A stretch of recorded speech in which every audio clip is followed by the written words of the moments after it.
class, class 3rd, subject science. First chapter name living and non-living things.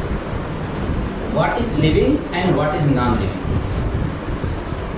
Things that have life in them are called living things. वे चीजें जिनमें जीवन होता है, जो जानदार चीजें होती हैं, उन्हें लिविंग थिंग्स यानी कि सजीव चीजें कही जाती हैं, सजीव वस्तुएं कही जाती हैं. Things that do not have life, वे चीजें जिनमें जीवन नहीं होता है, वे नॉन लिविंग मतलब निर्जीव चीजें कही जाती हैं. अब ये देखना है कि लिविंग और नॉन लिविंग में डिफरेंसेस.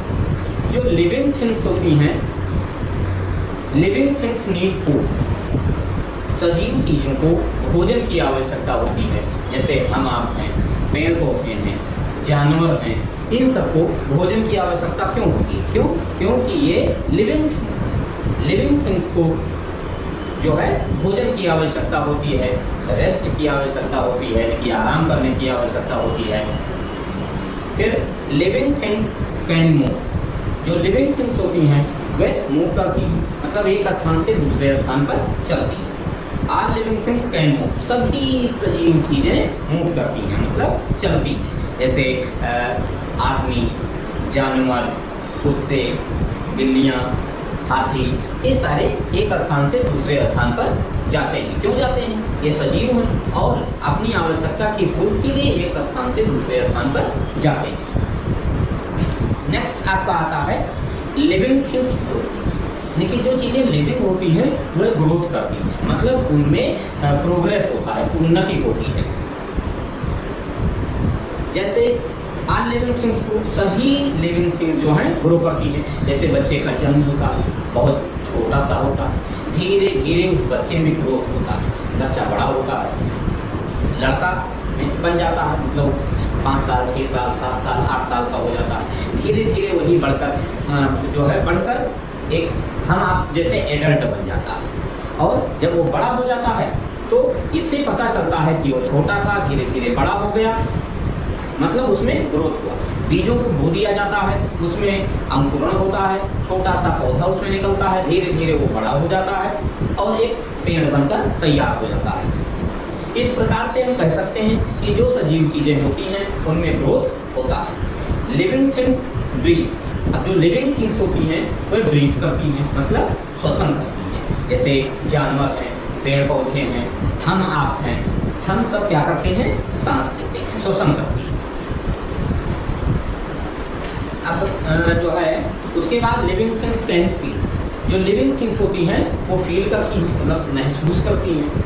जैसे कोई भी चीज़ हम जाते हुए होते हैं, पैरों में कांटे चुभ जाते हैं तो तुरंत फील होता है कि हाँ कुछ चुभ गया है, दर्द हो रहा है.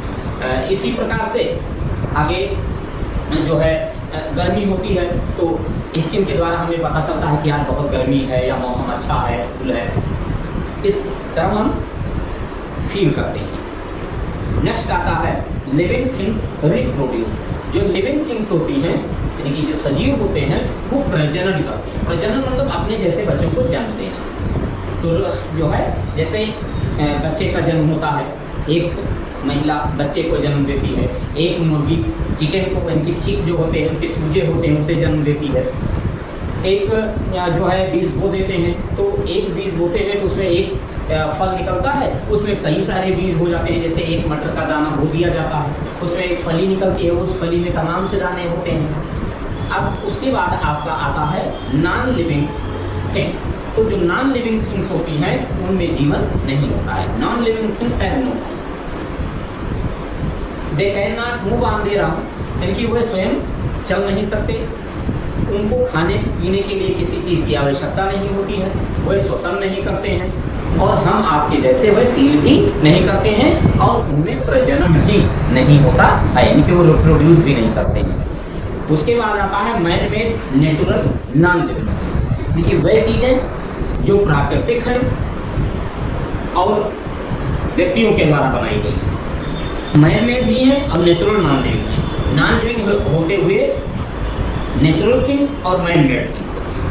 तो all non living things are man made, are natural. जितनी भी चीज़ें नॉन लिविंग हैं वो इंसानों के द्वारा अथवा भगवान के द्वारा बनाई गई हैं। तो अब वो दो चीज़ें आप देख लीजिए कि things which are made by man are called man made non living. वे चीज़ें जो इंसान के द्वारा बनाई जाती हैं वे नॉन लिविंग हैं और मैन मेड हैं। Man made non living things कही जाती हैं, मानव निर्मित चीज़ें। और वे चीज़ें जो नॉट मेड बाय मैन यानी कि इंसान के द्वारा नहीं बनाई जाती हैं, वो नेचुरल लिविंग थिंग्स कही जाती हैं, जो है ईश्वर के द्वारा बनाई गई हैं। अब इस चैप्टर को आपको प्रॉपर पढ़ना है, वीडियो को देख करके इसकी हिंदी समझनी है और एक्सरसाइज करनी है। Thank you class.